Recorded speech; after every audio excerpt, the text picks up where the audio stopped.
The first thing I thought when I first saw Dorcas was, oh my goodness, I'm not ready for this. And I dodged her. I say it's going to be a great day. A lot of fun. We're going to get them married off. One of my favorite things about Dorcas is how incredibly elegant and graceful she is in any situation. Like it just oozes out of her wherever we go, whoever we meet.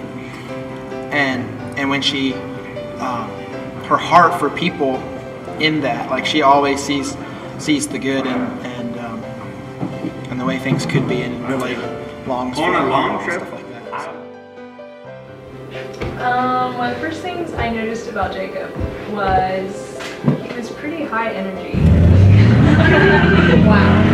He was not shy. He was very kind. He was very kind to children. I also noticed his love for Jesus, how he was so passionate for Christ. That was one of the main things actually that really attracted me.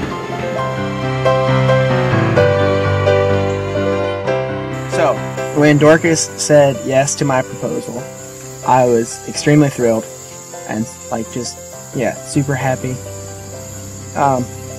Kind of the rest of the night, like this sense of like what I had just gotten myself into sunk in, like this is a huge responsibility, this is a big deal, and people depend on me now. And like my honor as a man is on the line, so that was kind of a big deal the rest of the night. But yeah, and the second thing that I thought a lot about is like, this is what it's like for Christ when we come to Him, because I can't exactly remember what all you said, but you were like, yes, I will marry you, yes, I want to be your bride, yes, I want to belong to you. And I just immediately thought of like, this is what it's like during a baptism when somebody says, yes, Jesus, I want to belong to you, and He just comes in and gives them a big hug and is like, yeah, I want you to, like, just the whole marriage picture, like it just suddenly made sense. So yeah, I guess that's what I was thinking.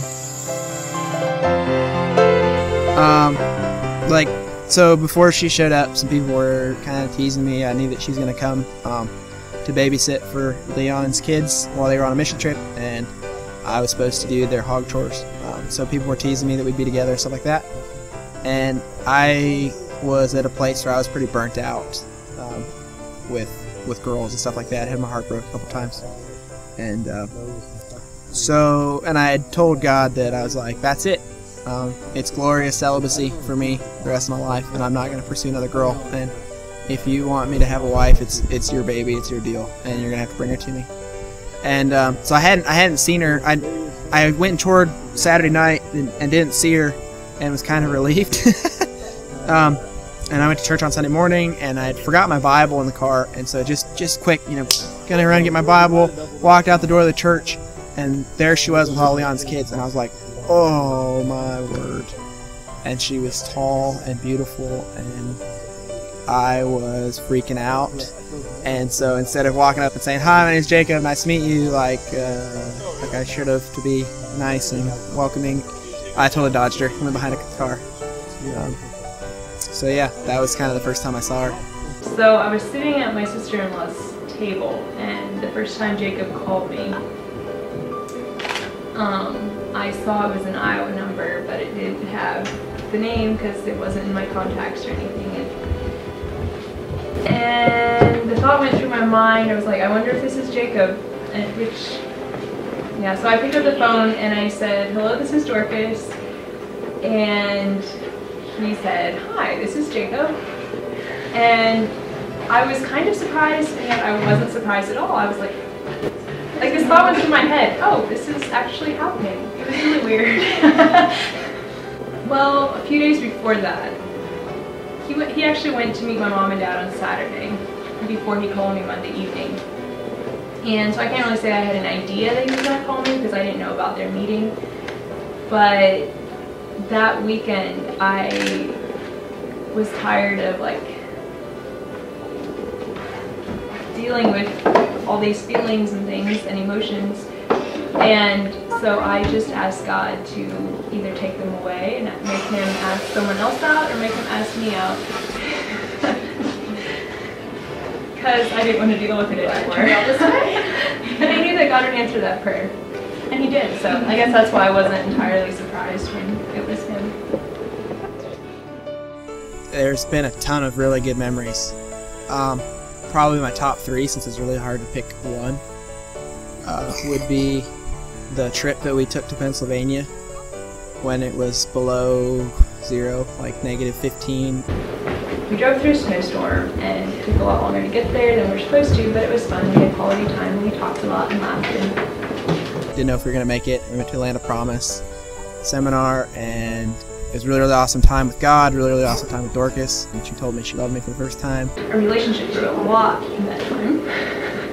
I held her hand for the first time on that trip, so that was really special. And then this summer, before I went to Height, we went on our last date before I was going to leave for a while, and the fuel pump went out on my car, and so it died like in the middle of the road. And I'm like, oh my goodness, how am I gonna get home? I gotta get her home, gotta get home. And so I, like opened the hood and started looking at it and was trying to figure out what it was. And she did the thing we should have done first off, and she prayed about it. Car started right up, took off, and got us all the way to Kelowna Christian Fellowship, and died there. And that allowed us to do what I had wanted to do all night and go for a walk under the stars. And so that was nice. And I had to really be disciplined to not kiss her that night. And we got to my house, and I stole Jared's truck and got my car home, and then I took Dorcas home in the truck, and we had just a really nice time sitting in the truck together side by side. It was when we went to Indiana. I think it was for one of our friends' weddings, and right before we left to come home, we went walking down by a river through the woods, and I love walking through the woods. That was just a really good memory. So what went through my mind the first time Dorcas told me that she loved me? It was at Land of Promise, and I had been at some meetings in the morning to prepare for the actual kind of meetings that night. It was like more of a team thing in the morning, and God had kind of spoke to me and dealt with me about some things. And on the way out, we had talked a lot about where we were at emotionally and what was going on inside of us, and I had to repent to her of some fear that I had about getting married, because we both didn't believe that marriage was something, or the dating was something you did unless there was a point to it. So we both started dating with the idea that hey, we're either going to get married or we're not, but we're not going to play around. So at that time we'd been dating probably 4 months, and it was really starting to sink in, like, you're going to marry this girl. And I really had to repent to God about, that I was fearful about what would happen with all of that.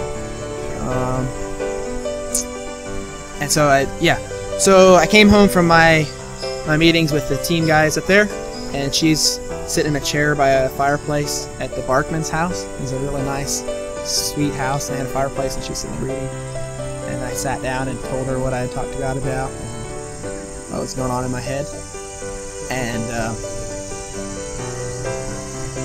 she told me that she'd been talking to God too and praying about some things, and she was finally at a place where she told me she loved me, and I was I about fell over. I was pretty ecstatic, pretty thrilled. And at that time we weren't holding hands, we weren't really touching, weren't really supposed to, but I felt that it was appropriate to hold her hand, because you can't respond to someone telling you love you with, cool, sounds good. So I reached out and held her hand, and just kind of, I sat on the floor and she sat in her chair, and just kind of embraced that moment for a while. So. Another one was when he proposed to me. He made this picnic lunch, and we went walking on this path through the woods, and we came to this nice big open spot, and he had put down this nice checkered tablecloth, and the sun was shining through the trees just like I like it. And he read me this really nice note. I was kind of in shock when he asked me. When I saw him down on one knee, I was like, is this really happening? And oh my goodness, this doesn't seem real. I told him yes, I'm married. Yeah, kind of just a lot of things that went through my mind. I was really happy. You kind of expected it for a while. Yeah. I kind of made you wait for me. Trying to iron out some details. It all worked out. It all worked out for me.